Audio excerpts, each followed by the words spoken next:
bienvenidos a Q-Máquina, el canal donde las preguntas encuentran respuesta.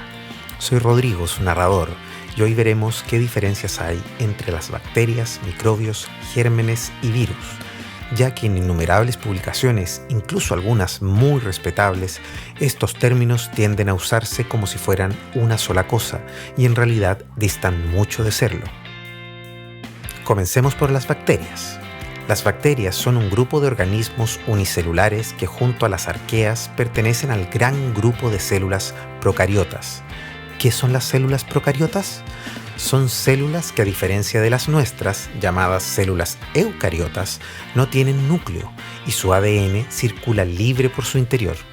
La célula de la bacteria tiene una pared celular muy parecida a la de las células vegetales normales, pero a diferencia de estas, carece de clorofila. Tienen múltiples formas y tamaños.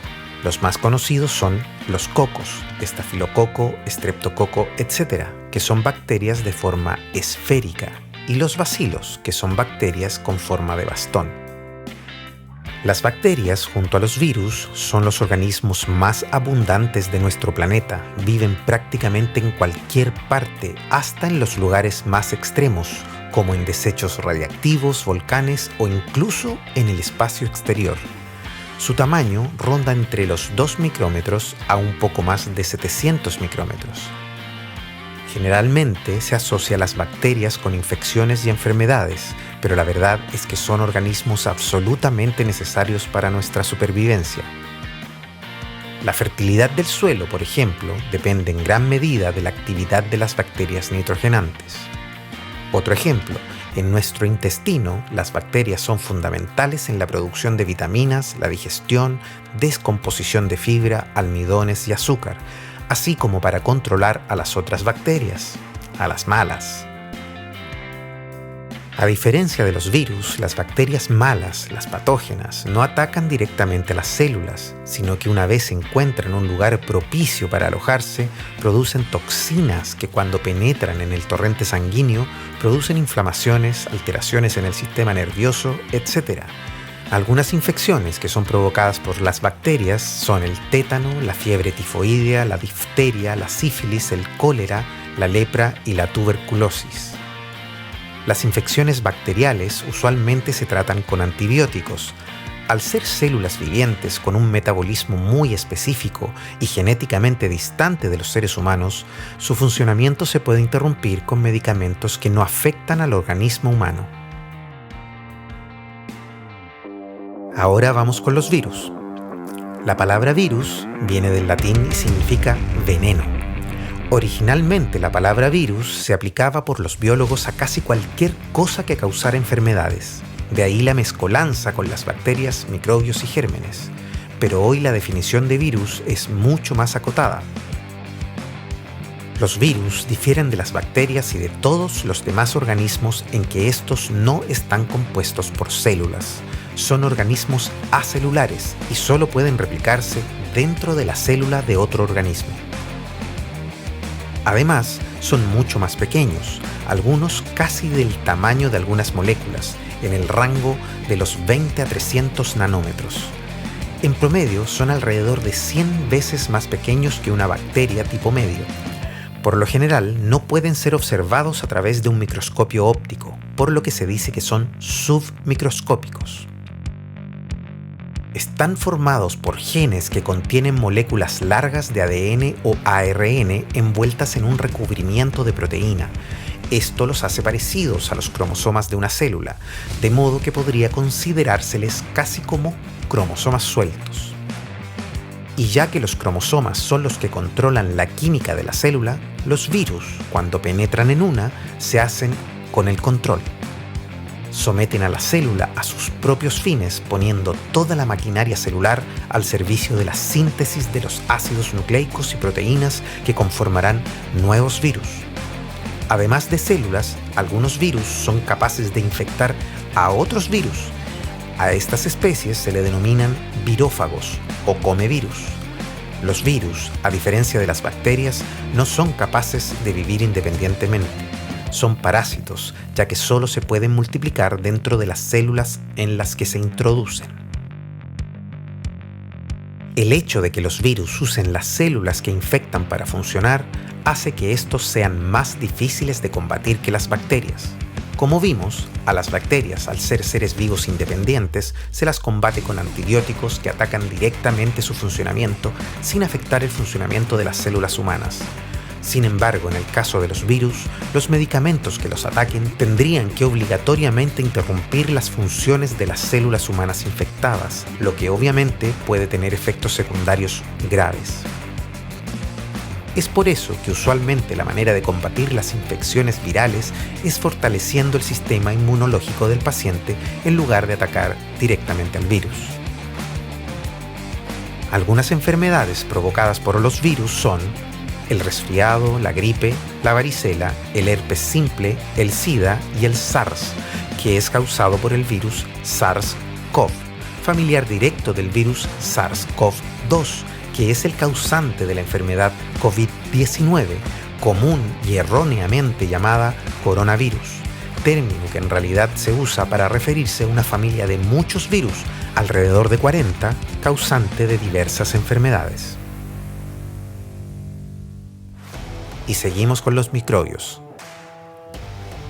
Microbio es un término muy general, que engloba cualquier organismo que solo puede ser observado a través de un microscopio. Deriva de las palabras griegas micros, que significa pequeño, y bio, que significa vida.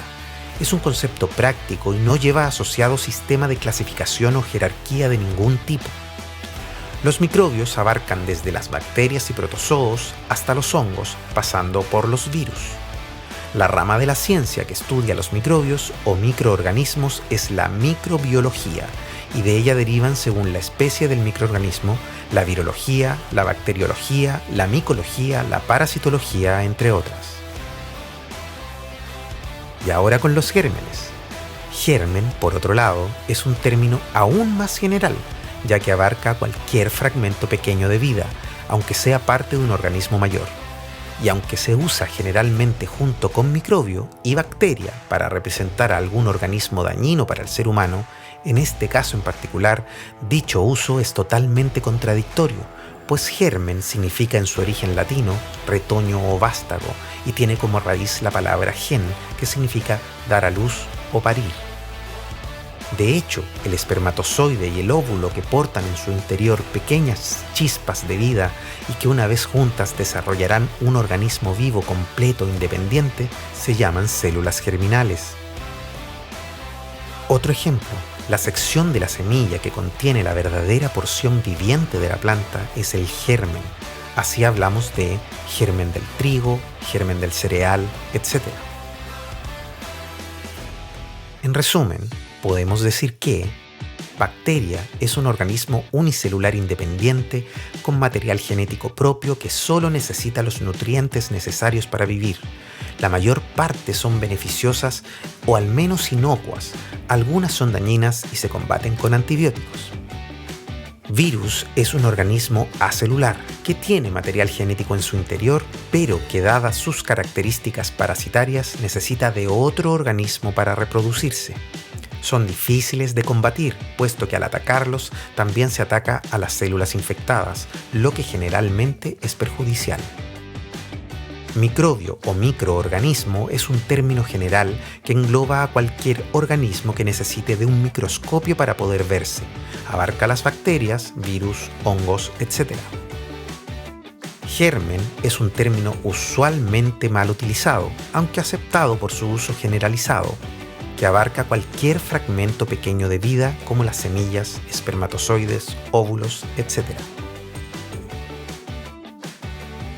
¿Sabías que si uno tomara solo 1 gramo de tierra, en él se podrían encontrar más de 40 millones de bacterias? ¿O que en el cuerpo humano hay 10 veces más células bacterianas que células humanas? ¿O que el primer virus conocido fue descubierto en 1899 por Martinus Beijerinck y es el virus del mosaico del tabaco? ¿O que a pesar de su abundancia solo se han catalogado un poco más de 5.000 virus, aunque los científicos creen que puede haber varios millones?